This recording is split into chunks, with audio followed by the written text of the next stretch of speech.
শিরোনামগুলো এক নজরে জেনে নিই। বাংলাদেশের ভোটের নিয়মে আসছে বড় পরিবর্তনের আভাস।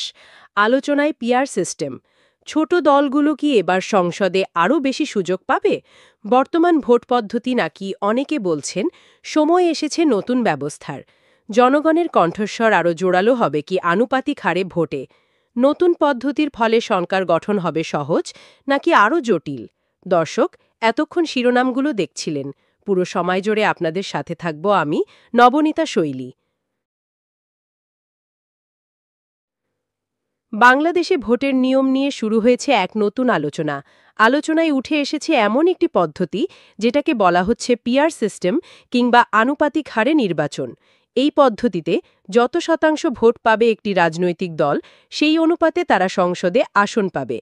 এতে সব দলের জন্য তৈরি হবে সমান সুযোগ। বর্তমানে আমাদের দেশে প্রতিটি এলাকার ভোটে যে প্রার্থী সবচেয়ে বেশি ভোট পান তিনি জিতে যান। এমনকি কেউ অর্ধেকেরও কম ভোট পেলেও জয়ী হয়ে যান।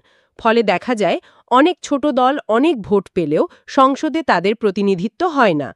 এই কারণে অনেকেই বলছেন নতুন এই নিয়ম চালু হলে ছোট দলগুলোরও কণ্ঠ শোনা যাবে সংসদে। জনগণের ভোটের মূল্যও বাড়বে।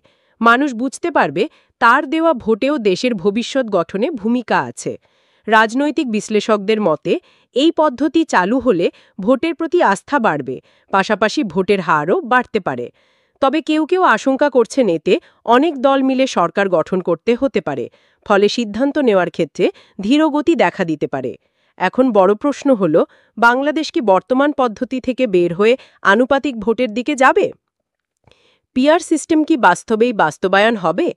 এই বিষয়টি নিয়ে রাজনীতিবিদ, বিশ্লেষক ও সাধারণ মানুষের মাঝে চলছে আলোচনা ও মতবিনিময়।